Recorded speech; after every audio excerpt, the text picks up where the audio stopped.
Big Boss Malayalam season 7 live അപ്ഡേറ്റ്സിലേക്ക് പോകാം. Activity ഏരിയയിൽ ചെരുപ്പ് കമ്പനി ടാസ്ക് നടന്നുകൊണ്ടിരിക്കുകയായിരുന്നു. ഒരു ബാച്ചാണ് അകത്ത് ടാസ്ക് ചെയ്യുന്നത്. അനീഷ്, റെന, നെവിൻ, അനുമോൾ, പ്രവീൺ, ജിസേൽ, ആര്യൻ ഇവരൊക്കെ വീടിനകത്ത് ഇരിക്കുകയായിരുന്നു. ആക്ടിവിറ്റി ഏരിയയിലല്ല. നെവിൻ, പ്രവീൺ, അനുമോൾ എന്നിവർ മേക്കപ്പ് ഏരിയയിലായിരുന്നു. നെവിൻ ആണെങ്കിൽ ഇപ്പോൾ ഉറങ്ങുമെന്ന രീതിയിൽ അവിടെ ഇരിക്കുമായിരുന്നു ആ ഒരു സൈഡിൽ.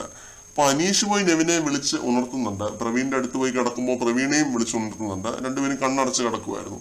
ഉടനെ ബിഗ് ബോസ് അനൗൺസ് ചെയ്യുന്നുണ്ട്, നെവിനും പ്രവീണും മൈക്ക് ഓൺ ചെയ്യുക, ബാറ്ററി മാറ്റിയാൽ മാത്രം പോരാ, മൈക്ക് ഓൺ ചെയ്യണമെന്ന്.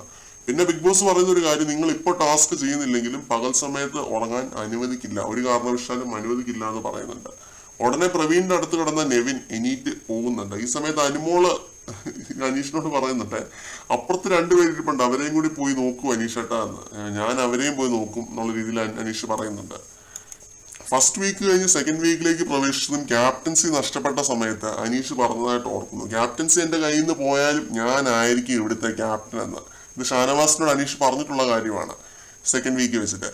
ക്യാപ്റ്റൻ ആക്ടിവിറ്റി ഏരിയയിലെ ടാസ്ക് ചെയ്തുകൊണ്ടിരിക്കുന്ന സമയത്ത് പ്രോക്സി ക്യാപ്റ്റൻ ആവാൻ അനീഷിന് തോന്നി. ഉറങ്ങുന്നവരെ അനീഷ് വിളിച്ചെണീപ്പിച്ചു, എല്ലാവരെയും അച്ചടക്കത്തോടെ ഇരുത്തി. പിന്നെ ടാസ്ക് ആക്ടിവിറ്റി ഏരിയയിൽ നല്ല രീതിയിൽ നടക്കുന്നുണ്ടായിരുന്നു. കൂടെ ജിഷിനും അക്ബറും തമ്മിലൊരു ഫൈറ്റും നടക്കുന്നുണ്ടായിരുന്നു. വലിയ ഫൈറ്റ് ഒന്നും അല്ല, യൂണിയൻ ലീഡറും നൂറയുടെ PA ആണല്ലോ ഇവര്. അപ്പൊ ആ രീതിയിൽ ഒരു ആക്ട് പോലത്തെ ഒരു ഫൈറ്റാണ്. രണ്ടുപേരും നല്ല രീതിയിൽ തന്നെ കോർക്കുന്നുണ്ട്. പിന്നെ നൂറ എല്ലാവരെയും അടിച്ചു പണിയിപ്പിക്കാനുള്ള ഒരു മൈൻഡ് സെറ്റിലാണ്. അതിൽ ഈ നൂറയും തമ്മിൽ ഓൾറെഡി ഇത്തിരി ഒരു ചെറിയൊരു ഒരു വഴക്ക് പോലത്തെ ഒരു സംഭവം ഉണ്ടാവുന്നുണ്ട്. കാരണം അതിലെ എന്തോ ഒന്ന് രണ്ട് കാര്യങ്ങൾ പറയുന്നത് നൂറയ്ക്ക് പിടിക്കുന്നില്ല.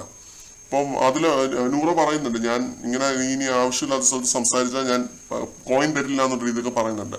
അപ്പൊ ആ രീതിയിൽ ഇതൊരു ഫൈറ്റ് ആവുമോ ഇല്ലയോ എന്ന് കണ്ടു തന്നെ അറിയാം. ടാസ്ക് നടക്കുന്നുണ്ട് ആക്ടിവിറ്റി ഏരിയയിൽ. കൂടുതൽ ലൈവ് അപ്ഡേറ്റുകളുമായിട്ട് നമുക്ക്